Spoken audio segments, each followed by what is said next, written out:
نحمده ونصلي على رسوله الكريم أما بعد فأعوذ بالله من الشيطان الرجيم قال الله تعالى في القرآن الحكيم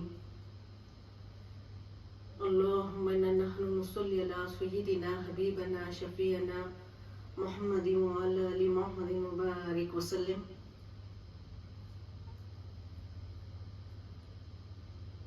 معزز سامعات، السلام علیکم ورحمۃ اللہ وبرکاتہ.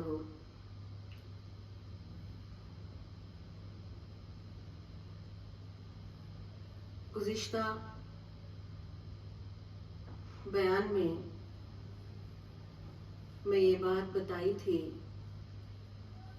کہ انشاءاللہ تعالی عورت کے مقام و مرتبے کو اللہ نے اتنا بلند کیوں کیا ہے، اس پر میں روشنی ڈالنے کی کوشش کروں گی. گزشتہ بیان میں یہ بات بتائی تھی کہ انشاءاللہ تعالی اللہ تعالی عورت کے مقام و مرتبے کو جو بلندی عطا کی ہے وہ کیوں کیا ہے، وہ بتانے کی آئندہ بیان میں بتاؤں گی. اس بات کا میں ذکر کی تھی، تو آئیے اسی عنوان کے تحت میں آگے بڑھتی چلوں. اسی عنوان کے تحت میں آپ کو بتاتی چلوں کہ خواتین اسلام عورت سے خاندان کا تصور قائم ہوتا ہے. ایک بہترین عورت ایک بہترین خاندان کو جنم دیتی ہے، ایک بہترین معاشرے کو جنم دیتی ہے. اور جب عورت ماں کے مرتبے پر فائز ہوتی ہے تو تب سے ہی یعنی دوران حمل سے ہی بچے کی تربیت کا آغاز شروع ہو جاتا ہے، کیونکہ ڈاکٹرز اس بات کا تجربہ کیے ہیں کہ حاملہ عورت کو اگر کوئی گانا سنایا جائے اور پھر جب بچہ پیدا ہوتا ہے تو بچہ پیدا ہوتے وقت بچہ روتا ہے، تو اس روتے ہوئے بچے کو جو گانا سنایا جاتا تھا وہی گانا دوران حمل جو گانا سنایا جاتا تھا وہی گانا سنایا جائے تو بچہ روتا ہوا خاموش ہو جاتا ہے. اگر کوئی دوسرا گانا سنایا جائے تو بچہ خاموش نہیں ہوتا. اس کا مطلب یہ ہے کہ دوران حمل سننے اور دیکھنے کا اثر بچے پر ہوتا ہے. اب اسی بات کو ہم حضرت فاطمۃ الزہرا رضی اللہ عنہا سے دیکھتے ہیں. حضرت فاطمۃ الزہرا رضی اللہ عنہا دوران حمل جب گھر کے کام کاج کرتی،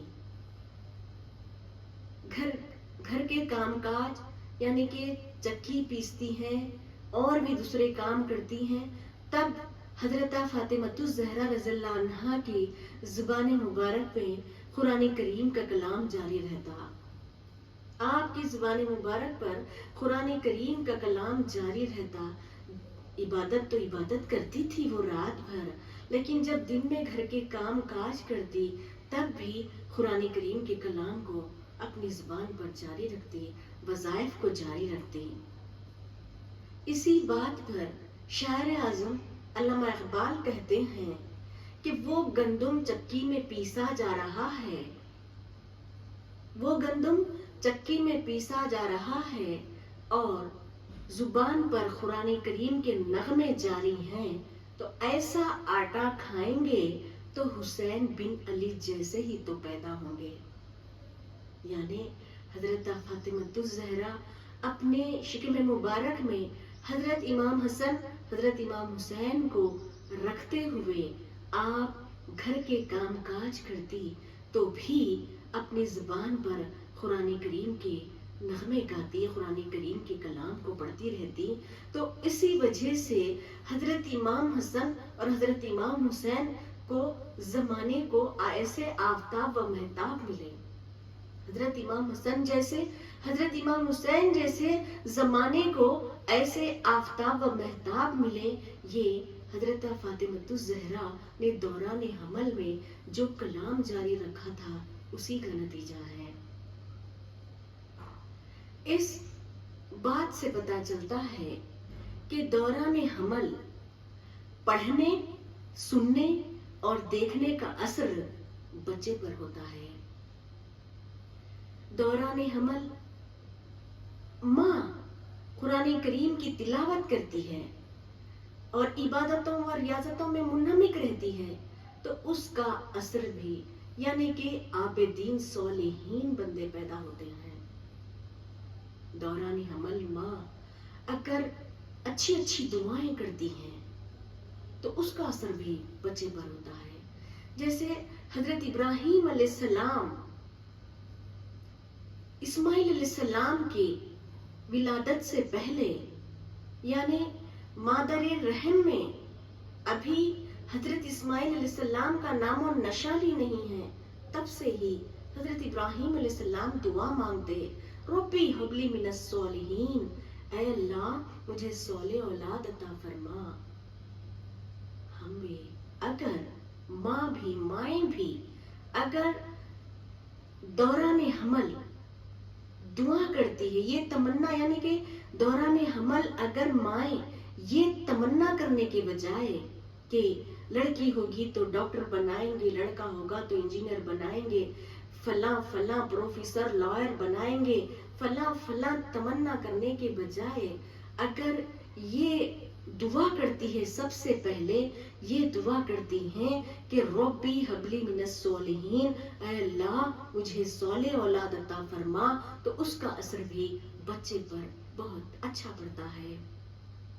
یعنی دوران حمل ماں کعبۃ اللہ اور مدینہ منورہ کے مناظر دیکھتی ہیں، تصاویر دیکھتی ہیں، گنبد خضرا کے مناظر دیکھتی ہیں اور باوضو رہتی ہیں، تو اس کا اثر بھی بچے پر اچھا ہوتا ہے.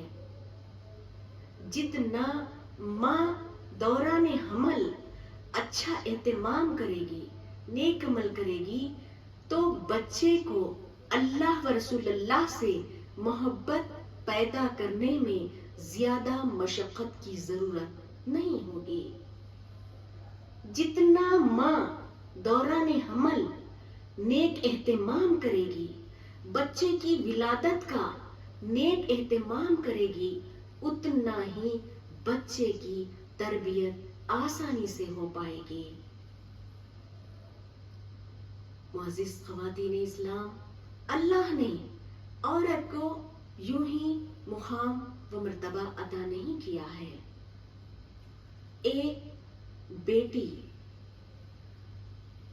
اپنے گھر میں تقریباً سال گزارتی ہے، 22 23 24 سال گزار دیتی ہے، اور پھر وہ وقت آتا ہے کہ ماں باپ کو چھوڑ کر، بہن بھائی کو چھوڑ کر، عزیز و اقارب کو چھوڑ کر، اپنے پیارے گھر کو چھوڑ کر جہاں رہتی ہے اس مقام سے بھی محبت ہو جاتی ہے، لیکن اس گھر کو بھی چھوڑ کر ایک اجنبی گھر جاتی ہے، تو اس اجنبی گھر کو آباد کرتی ہے، اپنے شوہر کی خاطر ماں باپ کو قربان کرتی ہے، بہن بھائی کو قربان کرتی ہے، اپنے گھر کی یادوں کو قربان کرتی ہے، اور اپنے شوہر کے گھر کو اپنا گھر بنا لیتی ہے اور اس گھر کو آباد کرتی ہے.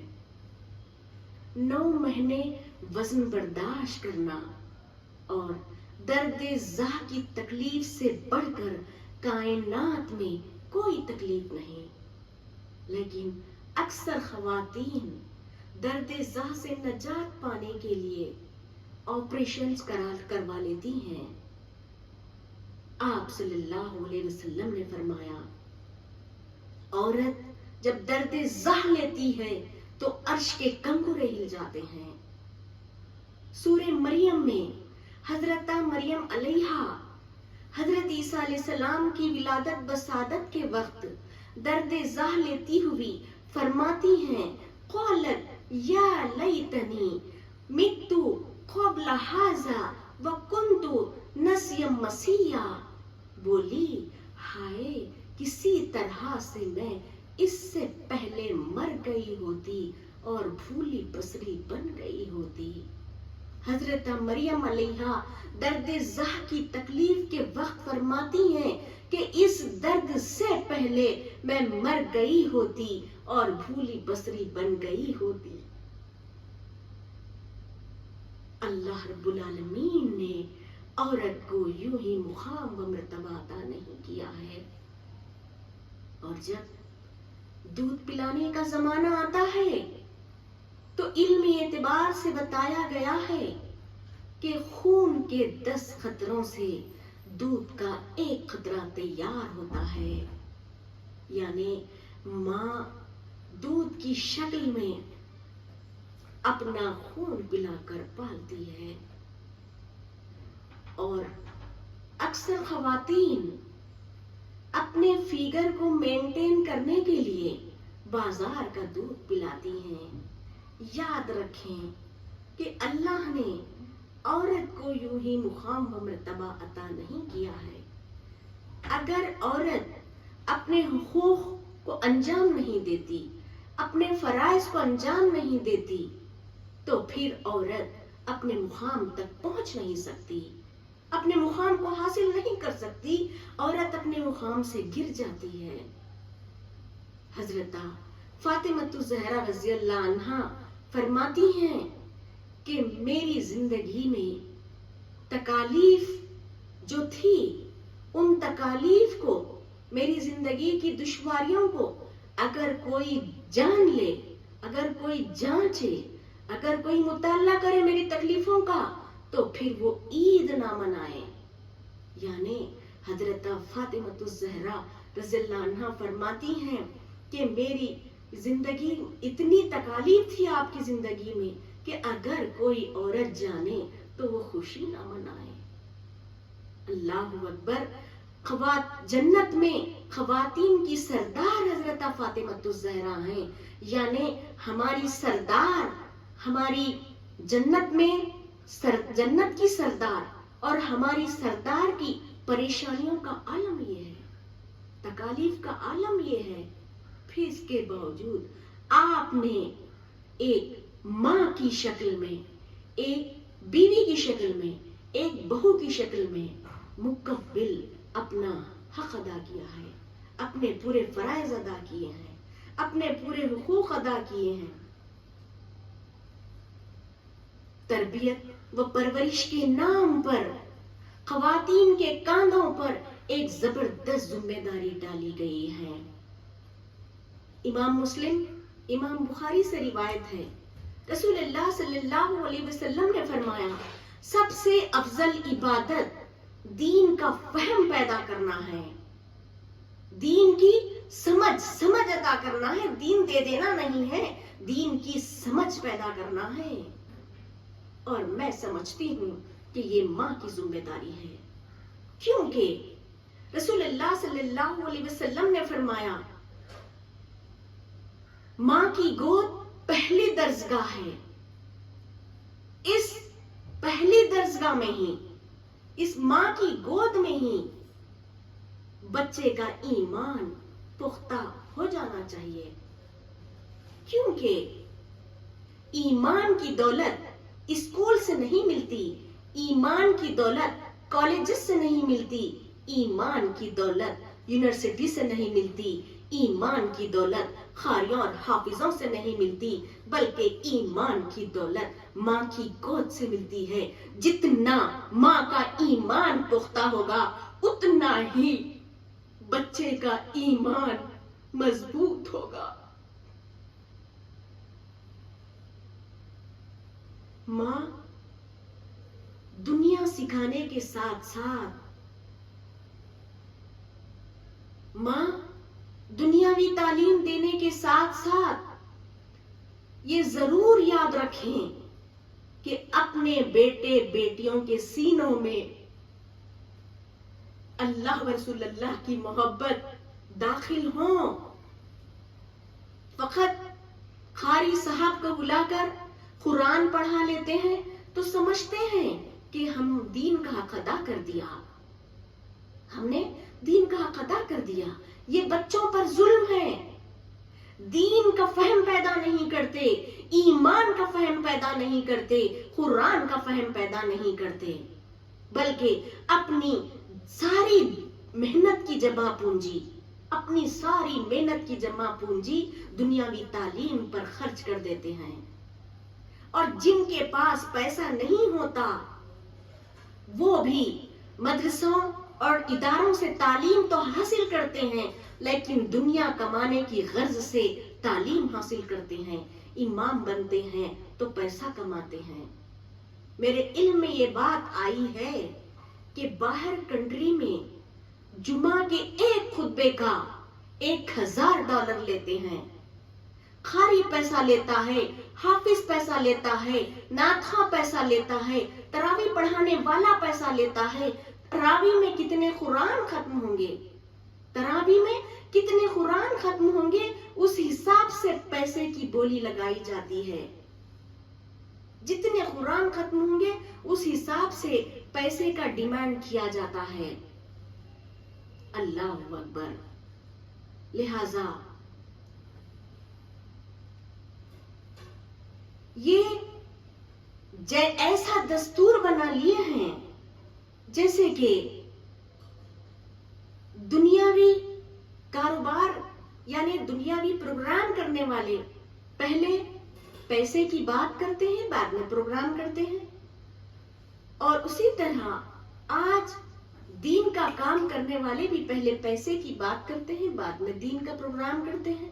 تو پھر دین کا فہم کیسے پیدا ہوگا، ایمان کا فہم کیسے پیدا ہوگا، قرآن کا فہم کیسے پیدا ہوگا؟ میری معزز مائیں عزیز بہنیں، ماؤں کی گود میں قوم جنم لیتی ہے، اس لیے میری مخاطبت ماؤں سے ہے. میں اس ماں کو سلام کرتی ہوں حضرت فاطمہ الزہرا رضی اللہ عنہا سے، جو حضرات حسنین کریمین پیدا ہوئے.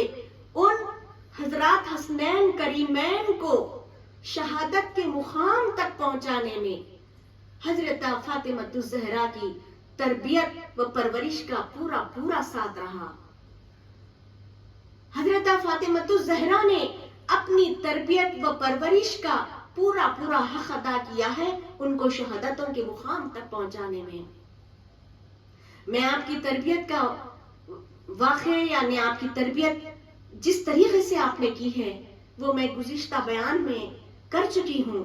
تو میں یہاں پر آگے بڑھتی ہوئی اس ماں کو سلام کروں گی. حضرت خواجہ معین الدین چشتی رحمت اللہ علیہ کی عمر مبارک 12 سال ہے.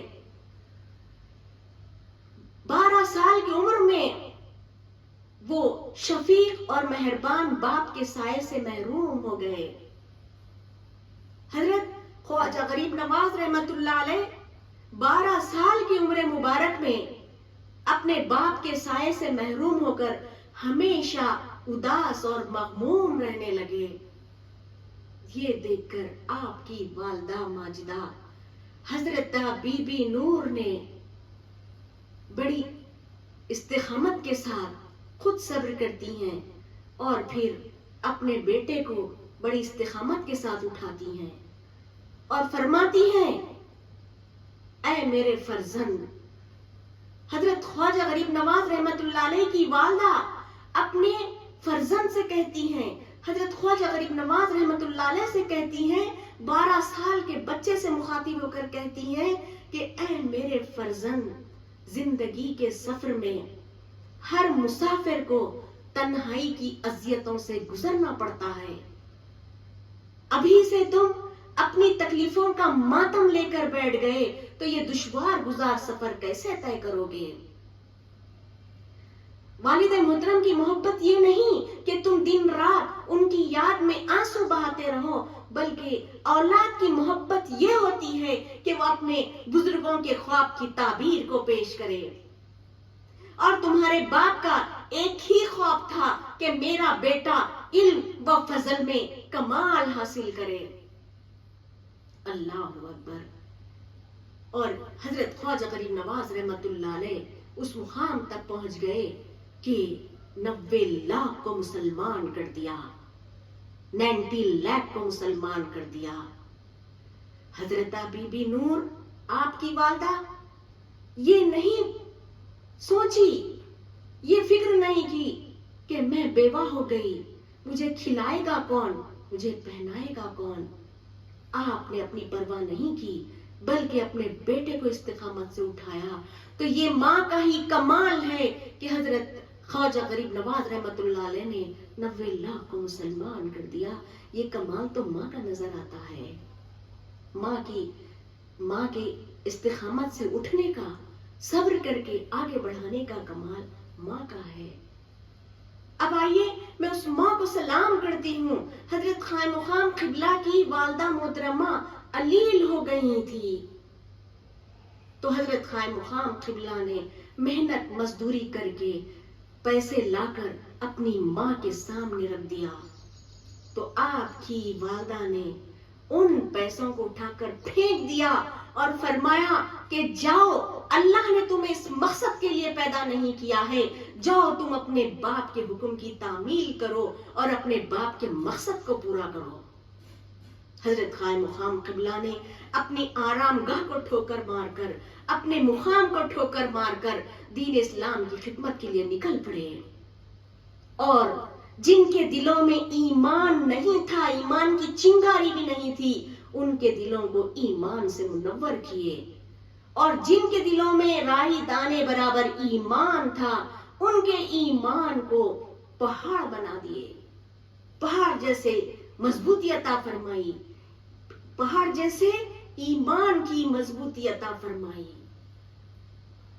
اور پھر ایسے ایمان والے بنا دیے کہ ان کو کوئی بھٹکا نہیں سکتا، ان کو کوئی جھکا نہیں سکتا. حضرت خائن مقام قبلہ کی والدہ محترمہ اگر یہ فکر کرتی، یہ سوچتی کہ میں بیمار ہو گئی، میری دوا کا انتظام کیسا ہوگا، میری تیمارداری کون کرے گا، آپ نے اپنے بارے میں نہیں سوچا. مائیں جب اللہ کی راہ میں قربانیاں پیش کرتی ہیں تو زمانے میں ایسے آفتاب نکلتے ہیں، ان کے بطن سے ایسے آفتاب نکلتے ہیں جو اندھیرے زمانے کو روشن کر دیتے ہیں. بہن قرآن پڑھتی ہے تو حضرت عمر جیسے بھائی کی تقدیر بدل جاتی ہے. ماں قرآن پڑھتی ہے تو حضرت حسین جیسا بیٹا اسلام کو زندگی دینے کے لیے 72 جانوں کے ساتھ قربان ہو جاتا ہے. عورت جب قرآن کو عمل میں لیتی ہے تو اس کے شکم سے پیدا ہونے والی نسلوں میں انقلاب پیدا کر دیتی ہے اور زمانے کی کایا کو پلٹ کر رکھ دیتی ہے. اللہ اکبر. امام مسلم، امام بخاری سے روایت ہے، رسول اللہ صلی اللہ علیہ وسلم نے فرمایا، جس گھر میں عزت دار عورت رہتی ہے، پردہ نشین عورت رہتی ہے، اس گھر پر روزانہ اللہ رب العالمین 70,000 رحمتیں نازل کرتا ہے. فرشتے پوچھتے ہیں، اے باری تعالیٰ، تو اس گھر پر روزانہ 70,000 رحمتیں کیوں نازل کرتا ہے؟ تو اللہ رب العالمین کہتا ہے کہ اس گھر میں ایک عزت دار عورت رہتی ہے، پردہ نشین عورت رہتی ہے، جو اپنی جوانی اور خوبصورتی کو غیر مردوں سے بچا کر رکھتی ہے. اس لیے میں اس گھر پر روزانہ 70,000 رحمتیں نازل کرتا ہوں. اللہ اکبر.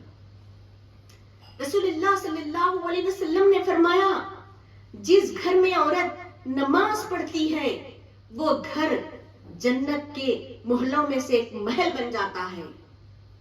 جنت کے محلوں میں سے ایک محل بن جاتا ہے. اور جس گھر میں عورت نماز نہیں پڑھتی وہ گھر دوزخ کے گڑھوں میں کا ایک گڑھا بن جاتا ہے. رسول اللہ صلی اللہ علیہ وسلم نے فرمایا، اپنے گھروں کو قبرستان مت بناؤ. صاحب لوگ کہنے لگے، اے اللہ کے رسول، جس گھر میں لوگ رہتے ہیں وہ گھر قبرستان کیسے بن پائے گا؟ تو آپ صلی اللہ علیہ وسلم نے فرمایا جس گھر میں عورت نماز نہیں پڑھتی وہ گھر اور قبرستان دونوں برابر ہیں۔ اللہ اکبر۔ اب آئیے ایک غصے والی عورت کا انجام سن لیجئے۔ ایک عورت نمازوں کی پابند تھی، لیکن اپنی زبان سے لوگوں کو تکلیف پہنچاتی تھی، اپنی زبان سے لوگوں کو گراں پہنچاتی تھی۔ تو یہ بات رسول اللہ صلی اللہ علیہ وسلم کے سامنے رکھی گئی کہ اللہ کے رسول فلاں عورت تو نمازوں کی پابند ہے، فلاں عورت تو نمازوں کی پابند ہے، لیکن وہ اپنی زبان سے لوگوں کو طرح طرح کی تکلیف پہنچاتی ہے۔ تو آپ صلی اللہ علیہ وسلم نے فرمایا پھر تو وہ آگ ہے، یعنی وہ جہنم میں جائے گی۔ اللہ اکبر۔ رسول اللہ صلی اللہ علیہ وسلم نے فرمایا میں یرمی الرقہ یرمی الخیر کلہ، جو نرم مزاجی سے محروم ہے وہ ہر بھلائی سے محروم ہے۔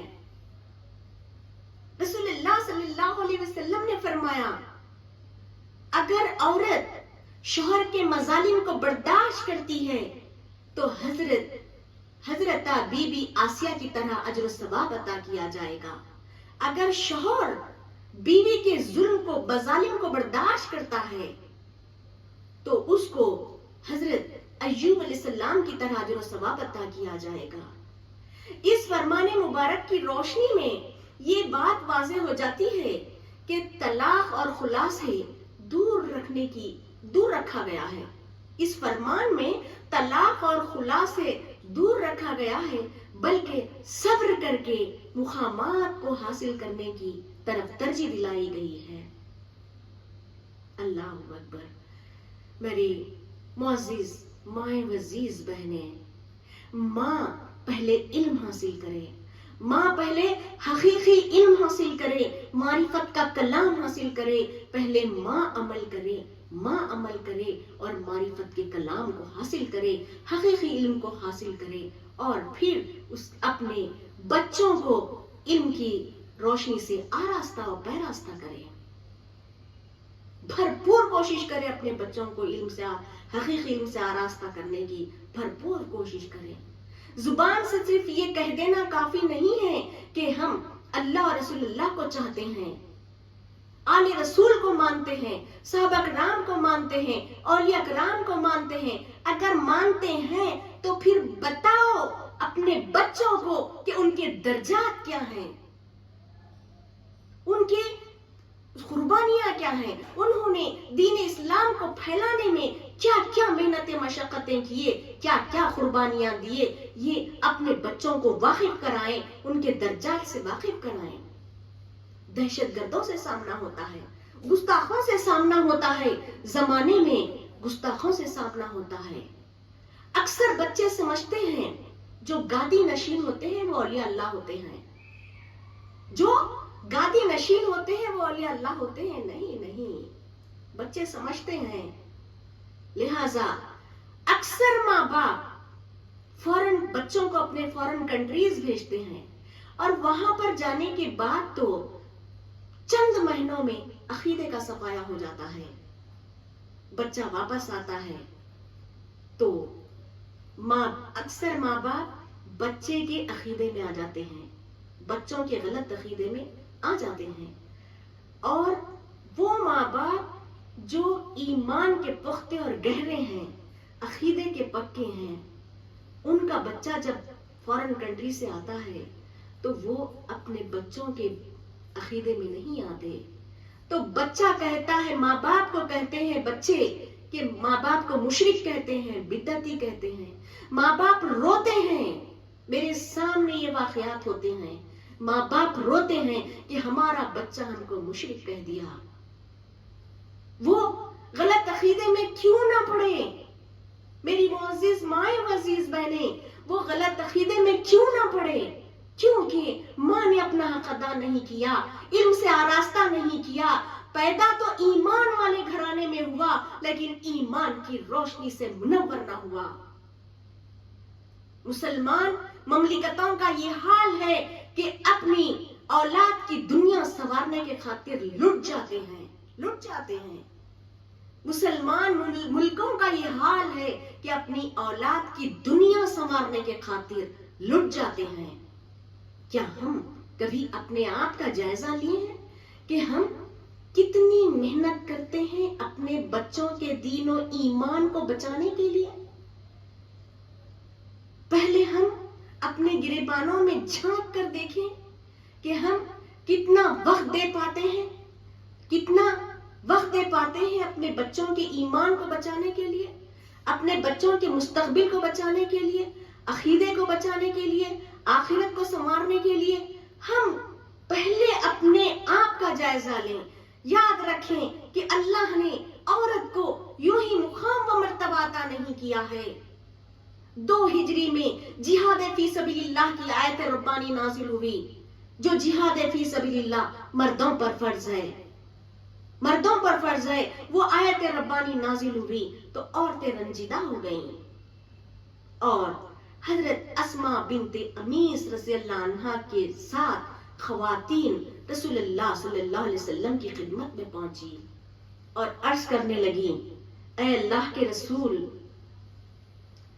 جہاد مردوں پر فرض ہوا ہے، عورتوں پر فرض نہیں ہوا.